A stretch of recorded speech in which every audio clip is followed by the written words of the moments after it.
روزہ رکھنے پر رسول اللہ صلی اللہ علیہ وسلم نے کیا انعامات کے اعلان فرمائے ہیں۔ پہلے نمبر پر میں اپنی ترتیب سے جو حدیث پاک ترتیب دیے، پہلے نمبر پر اللہ کے نبی نے فرمایا من صام رمضان، اس لیے کہ رمضان المبارک کے دن کی اہم ترین عبادت وہ روزہ رکھنا ہے۔ اللہ کے نبی نے اعلان فرمایا جب مومن عورت روزہ رکھے گی تو کیا ملے گا؟ پہلا اعزاز، پہلا انعام، من صام رمضان ایمانا و احتسابا غفر له ما تقدم من ذنبه۔ اللہ کے نبی نے فرمایا، بخاری شریف میں حدیث پاک موجود ہے اور یہ حدیث حضرت ابو ہریرہ روایت کرتے ہیں، اللہ کے نبی نے فرمایا جس مسلمان مرد نے عورت نے روزہ رکھا رمضان المبارک میں ایمان کے ساتھ، نمبر 2 ثواب کا یقین رکھتے ہوئے، اللہ کے نبی نے فرمایا اس کو انعام یہ ملے گا، اس کو اعزاز یہ ملے گا، غفر له ما تقدم من ذنبه، اللہ اس کے سابقہ سارے گناہ صغیرہ معاف فرما دیں گے۔ یہ پہلا انعام ہے، اور مسلمان کو اس سے بڑا اعزاز کیا کہ اللہ اس کے گناہ معاف کر دے تو بات ہی ہو گئی، بات بن گئی اگر ہمارے گناہ معاف ہو گئے تو۔ اس روزے رکھنے کی برکت سے اللہ نے پہلا انعام مومن مرد اور عورت کو اپنی ترتیب کے مطابق جو نبی کریم صلی اللہ علیہ وسلم نے فرمایا، اللہ اس کے سابقہ صغیرہ گناہ معاف فرما دیں گے۔ دوسرے انعام کا اعلان، اللہ کے نبی فرماتے ہیں، یہ مسند احمد میں حدیث پاک موجود ہے، حضرت ابو ہریرہ سے روایت ہے، اللہ کے نبی فرماتے ہیں قال رسول اللہ صلی اللہ علیہ وسلم الصائم لا ترد دعوته، روزے دار جب روزہ رکھ لے یہ جب بھی دعا مانگے اللہ قبول فرمائے۔ اللہ روزے دار کی دعا کو واپس نہیں لٹاتے، یہ روزہ رکھنے کی وجہ سے روزے دار مرد اور عورت کو رب نے انعام دیا ہے، یہ اعزاز دیا ہے، یہ جب بھی ہاتھ کھڑے کر دے روزہ رکھنے کی حالت میں اللہ واپس خالی نہیں لٹاتا۔ تو یہ نبی کریم صلی اللہ علیہ وسلم نے دوسرا اعلان فرمایا۔ تیسری بات،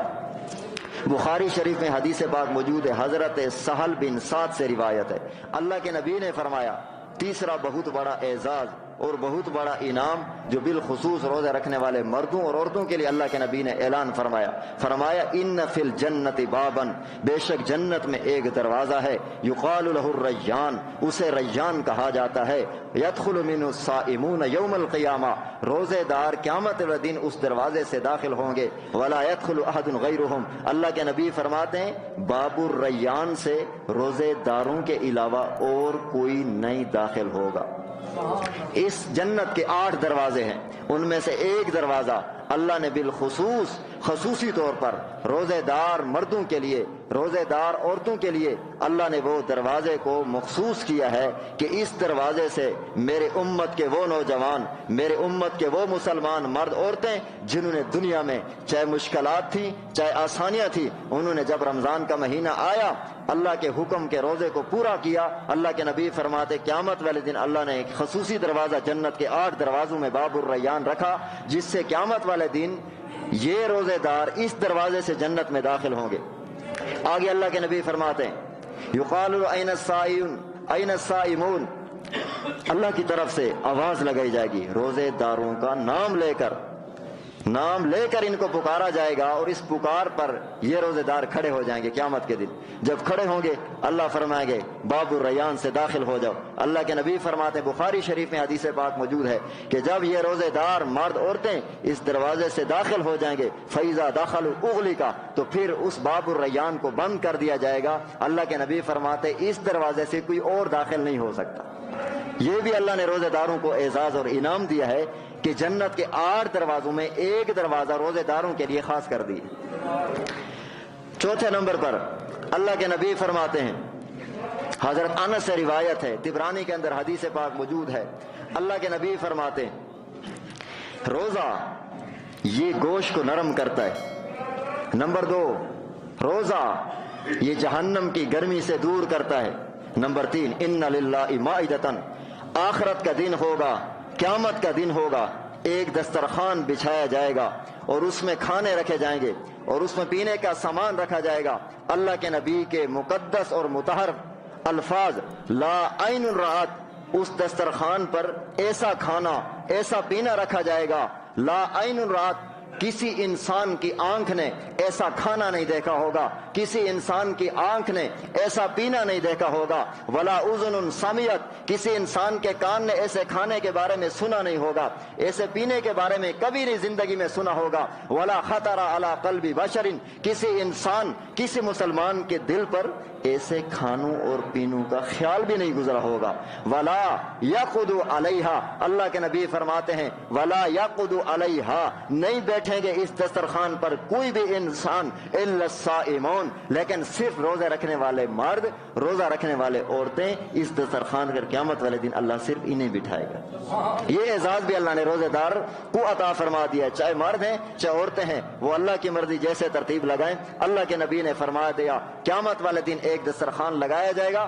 جس میں کھانے اور پینے کی ایسی چیزیں نہ کسی آنکھ نے دیکھا، نہ کسی کان نے سنا، نہ کسی انسان کے دل پہ ان کے کھانوں پینوں کا خیال گزرا۔ اللہ اس دسترخوان پر خصوصی طور پر اکرام کرے گا روزے دار مردوں کا، روزے دار عورتوں کا۔ تو رمضان کے دن کی عبادت کا بہت بڑا اعزاز یہ ہے کہ اللہ قیامت کے دن ان کا اکرام کرے گا۔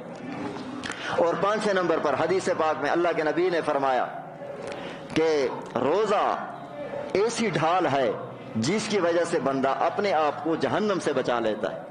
روزہ ایسی ڈھال ہے جس کی وجہ سے بندہ اپنے آپ کو جہنم سے بچا لیتا ہے۔ اور آگے اللہ کے نبی فرماتے ہیں الصوم لی، اللہ فرماتے ہیں روزہ میرے لیے ہے اور اس کا انعام بھی میں خود عطا کروں گا، اس کا اجر بھی میں خود دوں گا۔ جسے بادشاہ اعلان کر دے کہ میں انعام تمہیں خود دوں گا، یہ کتنے بڑے اعزاز کی بات ہے۔ تو روزے رکھنے کی وجہ سے قیامت کے دن اعزاز یہ ملے گا، اللہ روزے کا بدلہ، روزے کا انعام خود عطا فرمائے گا۔ جس کو اعلان کر دے صدر فلاں بندے کو انعام میں خود اپنے ہاتھ سے دوں گا، جس کے لیے وزیر اعظم اعلان کر دے کہ اس کو انعام میں اپنے ہاتھ سے دوں گا، وہ کتنا اپنے لیے خوش نصیبی سمجھتا ہے کہ مجھے صدر انعام دے رہا ہے، مجھے وزیر اعظم انعام دے رہا ہے، اور جس کو ساری کائنات کا بادشاہ انعام خود دے تو کتنے اعزاز کی بات ہے۔ حدیث پاک میں آتا ہے اللہ کے نبی نے فرمایا کہ ہر چیز کی ایک زکوٰۃ ہوتی ہے، ان لکل شیء زکاۃ، ہر چیز کی زکوٰۃ ہوتی ہے، وزکوٰۃ الجسد الصیام، جسم کی زکوٰۃ روزہ رکھنا۔ اللہ کے نبی فرماتے ہیں، شعب الایمان میں حدیث پاک موجود ہے، حضرت عبداللہ بن اوفا سے روایت ہے، اللہ کے نبی فرماتے ہیں ہر چیز کی زکوٰۃ ہوتی ہے اور جسم کی زکوٰۃ روزہ رکھنا ہے۔ اب یہاں سے محققین نے اس پر بہت تفصیل لکھی ہے بطور خلاصہ کے کہ یہ انسان مال کی زکوٰۃ ادا کرتا ہے تو مال پاک ہو جاتا ہے، مال میں برکت آ جاتی ہے۔ تو یہ جسم کی زکوٰۃ اللہ کے نبی نے فرمایا روزہ جسم کی زکوٰۃ ہے، اس کا کیا مطلب ہے؟ محققین فرماتے ہیں وہ فاسد مادہ جس سے انسان کے وجود میں بیماریاں جنم لیتی ہیں، جس کی وجہ سے انسان کے وجود میں بیماریاں اٹھتی ہیں، اللہ روزے کی برکت سے ان فاسد مادے کو ختم کر دیتے۔ یہ جسم کی زکوٰۃ ہے۔ جب جسم آپ نے روزہ رکھا، آپ نے جسم کی زکوٰۃ ادا کر دی۔ جس طرح مال کی زکوٰۃ ضروری ہے اس طرح وجود کی زکوٰۃ بھی ضروری ہے۔ آپ روزہ رکھیں گے اللہ تعالیٰ آپ کے جسم سے بیماریوں، بعد میں بیماریاں پیدا ہونے والا جو مادہ اندر موجود ہوگا، اللہ روزے کی برکت سے اسے ختم کر دے گا۔ آپ اور میں غلط بات کہہ سکتے ہیں، آپ کا میرا نبی نہیں کہہ سکتا، یہ ہمارا ایمان ہے۔ آپ اور میرے زبان سے غلط بات نکل سکتی ہے پر نبی کے منہ سے غلط بات نہیں نکل سکتی۔ اللہ کے نبی نے ایک مرتبہ اپنے منہ کی طرف اشارہ کر کے فرمایا تھا صحابہ سے، میرے صحابہ اس منہ سے جب بھی نکلا ہے حق نکلا ہے۔ تو اللہ کے نبی فرماتے ہیں وزکوٰۃ الجسد الصیام، جسم کی زکوٰۃ روزہ رکھنا۔ ایک اور انعام اور اعزاز کا اللہ کے نبی نے اعلان فرمایا، طبرانی میں حدیث پاک موجود ہے، نوم الصائم عبادت، روزے دار کا روزہ رکھ کر سو جانا یہ بھی عبادت۔ کتنا بڑا انعام! آپ روزے سے پہلے روزہ نہیں ہے سویا تو کوئی انعام نہیں ہے، روزہ نہیں رکھا سویا تو کوئی عظمت نہیں ہے، روزہ رکھا تھکاوٹ کی وجہ سے سو گیا تو تیرے سونے کی بھی رب نے قدر کر لی۔ تو اللہ کے نبی نے یہ اعزاز اور عظمت کا اعلان کیا ہے کہ نوم الصائم عبادت، روزے دار کا سونا بھی اس کے لیے عبادت ہے۔